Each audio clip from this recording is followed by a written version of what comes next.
Assalamualaikum warahmatullahi wabarakatuh. Jumpa lagi di Mutiara Kehidupan, channel yang akan membahas kisah-kisah nyata yang ada di dunia. Berikut kisahnya. Kisah Profesor Matematika jadi mu'alaf sebab surat Az-Zariyat. Al-Quran adalah kitab yang tidak dibatasi oleh ruang dan waktu. Karena mendahului sains modern adalah fakta paling akurat sebagai temuan ilmiah terbaru. Gary Miller merupakan seorang profesor matematika. Dia dibesarkan di Kanada. Sekolah-sekolah keagamaan adalah tempatnya menimba ilmu. Selain mendapatkan pengetahuan, dia di sana juga mendapatkan keimanan. Dia kemudian belajar teologi di Universitas Wheeling Jesuit, Amerika Serikat. Prestasi akademi banyak diraihnya di sana. Anugerah kecerdasan telah memudahkannya memahami berbagai ilmu pengetahuan. Berkat kecerdasannya dan bakatnya, dia menjadi pendukung penyebar agamanya yang aktif dalam berbagai kesempatan. Dengan penuh semangat, lelaki itu berdiri di podium dan menjelaskan ajaran keimanan yang ketika itu diyakini benar. Ceramahnya ditayangkan di televisi.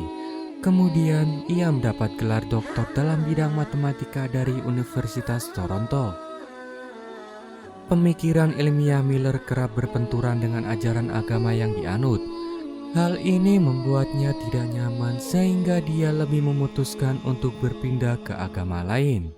Dia juga berpindah-pindah rumah ibadahnya selama 9 tahun. Karena tidak mendapatkan jawaban dari pemuka agama soal ketuhanan.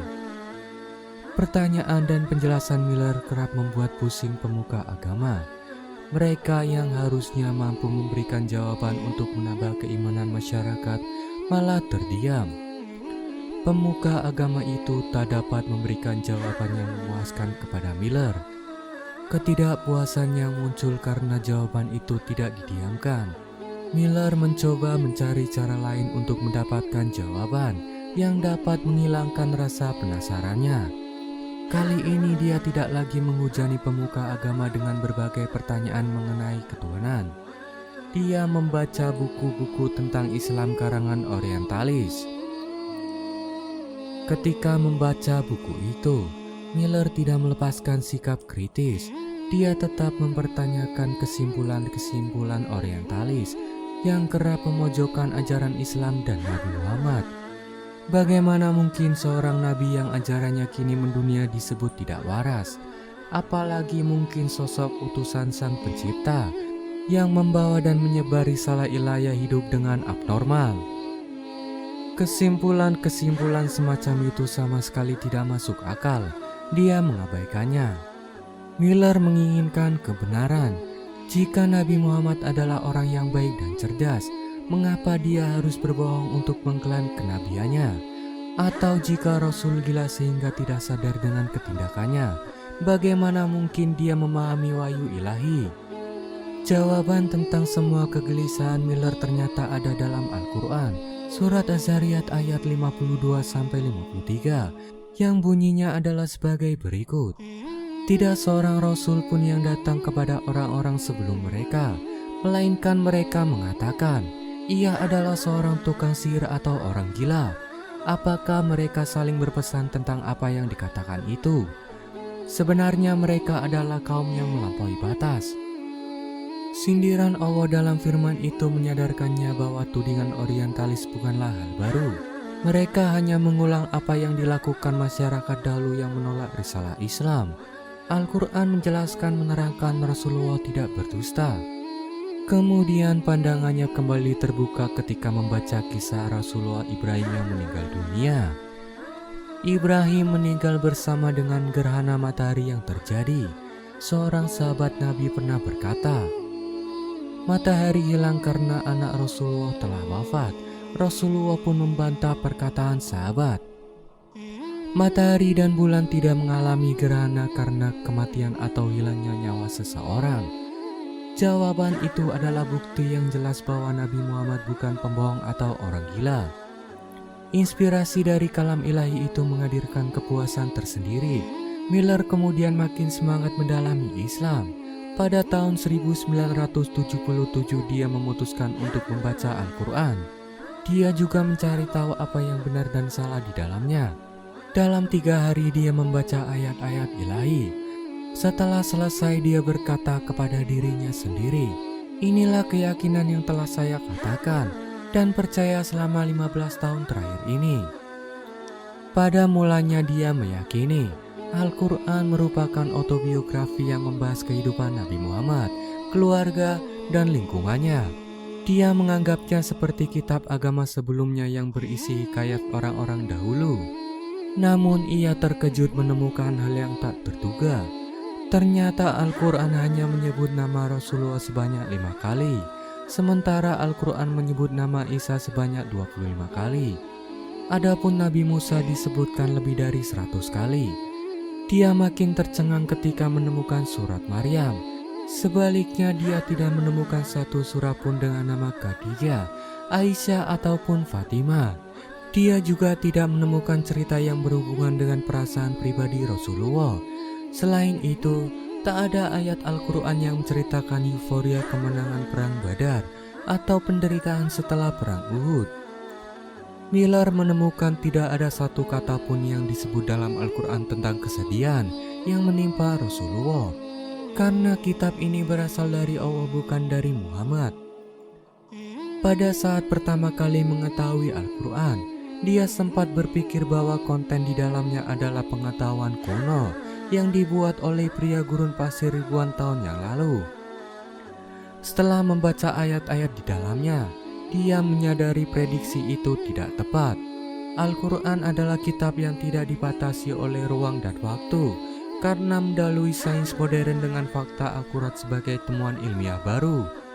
Miller kemudian memberikan penghormatan setinggi-tingginya kepada Al-Quran. 200 tahun lalu, ilmuwan Belanda Anthony Leeuwenhoek telah menemukan bahwa 80% tumbuhan manusia terdiri atas air. Dia tahu bahwa Al-Quran telah lebih dahulu menyebutkannya. Allah mengatakan hal itu dalam surat Al-Anabiyat ayat 30 dan Fusilat ayat 11. Hal yang sama terjadi di tahun 2011 ketika Saul Perlmutter, Adam Riess, dan Brian Schwarzenegger telah memenangkan Nobel Fisika.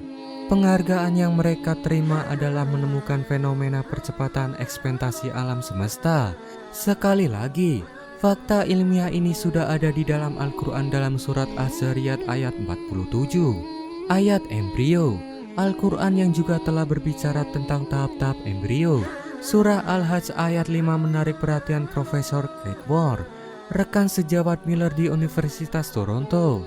Moore adalah profesor embriologi dan penulis buku terkenal, The Developing Human. Buku ini merupakan referensi mahasiswa Fakultas Kedokteran Dunia. Al-Quran membuat tanda di buku-buku Profesor Craig Moore. Dalam edisi selanjutnya, dia menambahkan informasi yang dia pelajari dari Al-Quran tentang embriologi.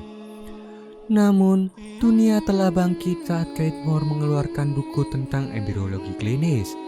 Di dalamnya dia menuliskan tentang diutamakannya Al-Quran dalam menyebutkan fakta perkembangan embrio.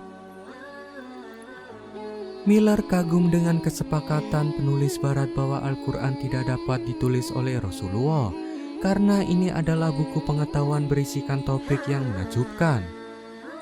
Kesimpulan tersebut menunjukkan dengan arif bahwa Al-Quran adalah wahyu ilahi. Klaim yang paling mudah adalah bahwa beberapa komitmen anonomi membantu Rasulullah mengerjakannya. Namun ada yang bilang setan membantunya mengarangnya. Ini adalah kesimpulan yang penuh fitnah. Miller memikirkan secara mendalam tentang klaim terakhir dan menganggapnya sebagai semacam pelarian dan kegagalan untuk menghadapi kebenaran. Jika Al-Quran diilhami setan, mengapa iblis mengisi bukunya dalam penghinaan terhadap setan? Makhluk pengganggu manusia itu selalu mengajak manusia untuk mengingkari perintah Allah, sehingga mereka akan masuk ke dalam neraka penuh siksa. Banyak buku yang tidak dapat menyuguhkan penjelasan yang dapat diterima tentang keajaiban Al-Quran. Berbagai kesimpulan buruk tentang Islam selalu dilontarkan dalam berbagai media. Namun itu semua justru menjadi pemicu orang untuk lebih mendalami hakikat Islam. Gary Miller memeluk Islam pada tahun 1978.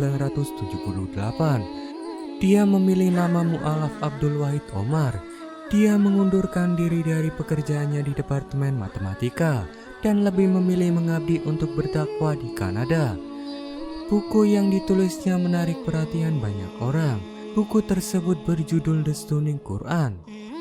Itulah kisah Profesor Matematika jadi mualaf sebab surat Az-Zariyat. Semoga kisah ini dapat menginspirasi dan menambah pengetahuan kalian semua. Terima kasih sudah menyaksikan. Sampai jumpa di kisah-kisah selanjutnya.